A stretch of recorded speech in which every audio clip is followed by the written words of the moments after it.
Back to the 80 Star Basketball channel. I just wanted to kind of go through and show some of the auctions that I'm either involved in or if I'm just watching just to see prices.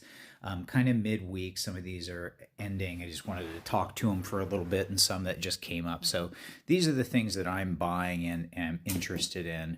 So it's a just a kind of a range of star. Sometimes I'm into vintage basketball where it'll be like a Bird rookie or and I do track 86 Fleer Jordan prices and not so much like the sticker or the 87s. I just kind of track the 86 Fleer, but mostly all star as you would guess.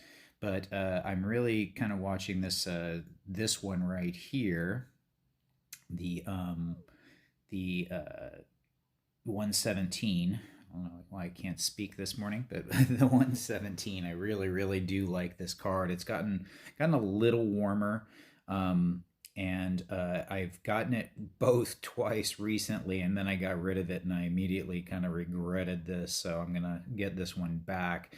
But again, it's just a matter of my priorities and what I'm gonna be putting everything into. But I'm gonna bid a little bit more on this when the time's right, but I don't know if I'll get here. But again, some of the ones I'm watching just to see what this ends at, and find a three. This isn't the stuff I buy, but it's just stuff I watch. I watch most all 101 auctions. So this worthy actually just trying to look to get kind of a mid-grade worthy and seeing the prices. So I have one, but it's raw, so it's kind of like getting one that's my flavor. Again, if I'm into, the card with Star, it doesn't. I've said this a million times, but I'm keep saying it for any new viewers. With Star, I don't care so much about the centering. It doesn't bother me as much as like an 86 Fleer, because the 86 Fleer is like, or an 89 Fleer, ones that are framed and the centering is very easy to tell. With Star, there's actually flavors of centering. There's a heavy top bottom kind of thing. So this is it's nicely centered. That the only problem with it is corners, and my big thing is damage to the card. So it's just a personal preference that I have, that I value, making sure that there's no card damage above centering. That matters to me. So just kind of looking at that one to fill in. I do want to get a Crunch and Munch, but that's a shiny object that I need to avoid for right now with the main things that I'm going after. It's hard, but I will get one. I don't know what grade. I don't know where I'll be at, but and this is the other stuff that I like to watch that I kind of dig, like things like this. What I really like about this one is it has Bird on it. It has the Mavericks. It has the Lakers, Celtics, and the Sixers. Like, this is just an awesome uncut sheet. I'm like, oh, I drool over this. Because it's also just a really rare item. So if you want to take a look at this one and get it, I'll hate you. But this this is just really cool stuff. Other than that, Moncrief, I'm going to be doing and speaking of the Mavericks, I'm going to be doing some more videos on the rare cards. And again, there's the Mavericks team set. This has been one of the hottest Star. Jordans are always like super hot and going, and those are the big dollars.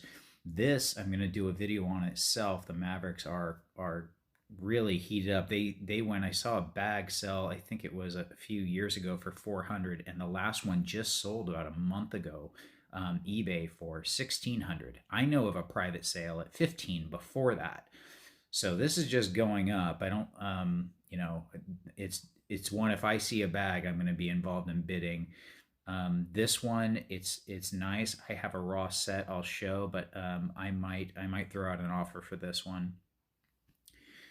And so those are the ones that that are active.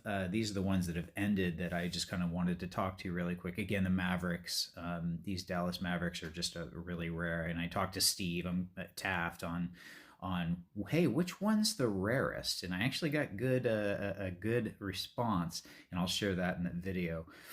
And then this one from Burbank, I don't Adam kind of turned me on to this card. At first, I'll admit I'm not a huge fan of the 5x7s. Not something I collect, but it kind of is now. So this card I just think is super super cool. With Dr. J and Jordan and Drexler and Neek. I mean, just that's just such a cool photo and different. And someone pointed this out. Like, if the card was a regular size card, it wouldn't be. I don't think this would be that a great of a card. The fact that it's big and it's almost poster like, and it's like this historic photo is just it's really cool. So and then the Gatorade, another shiny object that I'll get eventually. I'm not in a rush for the subset Jordans because they're I want to say more of them, but they're combined. If you add them all up, there's kind of a bunch of subset Jordans, so I can wait on those. Um, the Again, I showed that 6.5 that sold. This one kind of stood out to me. I really like this card because it's a short print, and it doesn't come up too often. It does come up, but this one's really cool. But got a $640 for that guy right there, for the bird. Thought that was cool. This has a whole, you really have to know this card. And I watched this one because of high subs. You have to look at this. If you have something like this, the centering are all horrible on the 288. But if you actually get ones with subs, they cross over. And the top edge is always going to be rough. And this, with the white, if you notice the white line on the bottom of the card, I've kind of noticed that PSA has with this, they'll range it right in the 6, but you gotta have solid subs to get there. Other than that, another shiny object with the subset Jordan, the Court Kings. The Kings bag, I buy those, so I actually bought that one, and I think I'm up to like almost 10. I forgot how many I have, but I've been buying these. I really, these are the first Sacramento Kings card. A lot of people don't know that, so that's actually a pretty cool thing. I'm a Kings fan, and it's these cards are really really cool to me.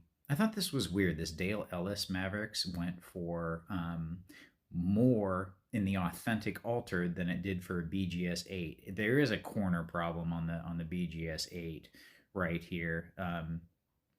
You can see it up in the top. The corners were not great, but I'm kind of surprised that this authentic altered went for more than that. Here's a couple of BGS 9s. This one got really weird, and this, I don't understand this, and I think it was because the weird bidding on eBay. These auctions, there was two of these 9.5 117s that ended at 4,000, and then the next day there was like one that ended in 6,500, another was like 7. So I don't know if that's the bad bidding going on, the shill bidding between friends, but I don't know. That's kind of confusing. This Lakers team set depends. These bags, you really have to watch the condition. I wanted to pick this up, and I do want to pick up a Lakers team bag, but that was just one that I noticed. Crunch and Munch, a 6, looks like going for almost 1,600. Again, there's that 195. This one was high, and I looked at it again. I think it's Probstein, and because of the centering grade and everything. But this one about there's one that I think I saw end at 8,800. So this was a huge difference in jump, and I kind of rolled my eyes when I saw this, and it was like, I don't think so, but whatever. That one went for a lot higher than all of the other sales, and even I think I saw a 9.5 recently that was about it was probably about 1,000 or 1,300 less than this one. So yeah. The BGS 6, that was about right.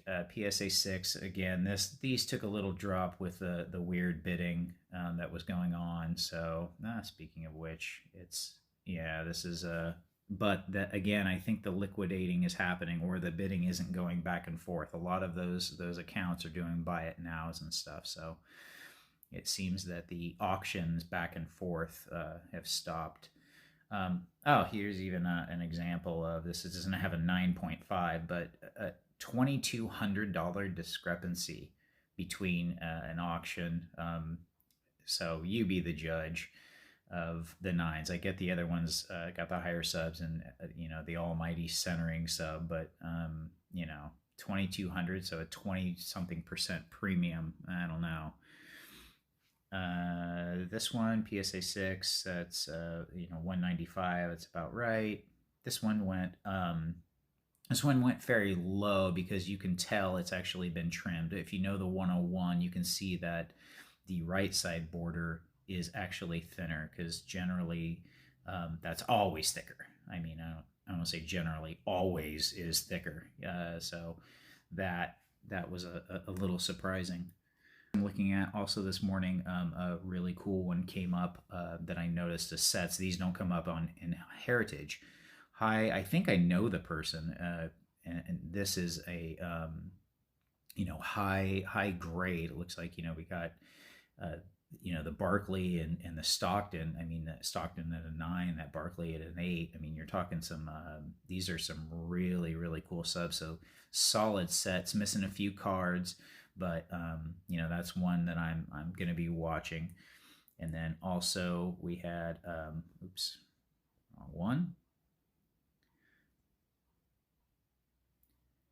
And the other one is to look at is this one.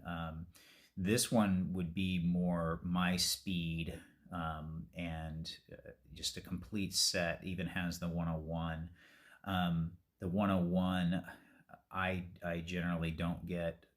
It depends on the card, but this one, maybe just for me personally, I would actually prefer this set without the 101, just because I could have my 101 in there. So, but for someone else, this might be like, this is a really really good one. So this is on Heritage. Just wanted to throw this out there, so give anyone a chance. But an 84 set, all the work. It is not easy to make a star set. So for commons and stuff, that's the kind of the trick, but really kind of cool. So anyway, yeah, that's kind of the things I'm looking at for auctions and whatnot. So go ahead and if you can, subscribe. Trying to grow. Still, the channel's young, and we're trying to get the the star, kind of moving the momentum from PSA and Beckett changing course. So having fun with it. So I'll see you at the next video.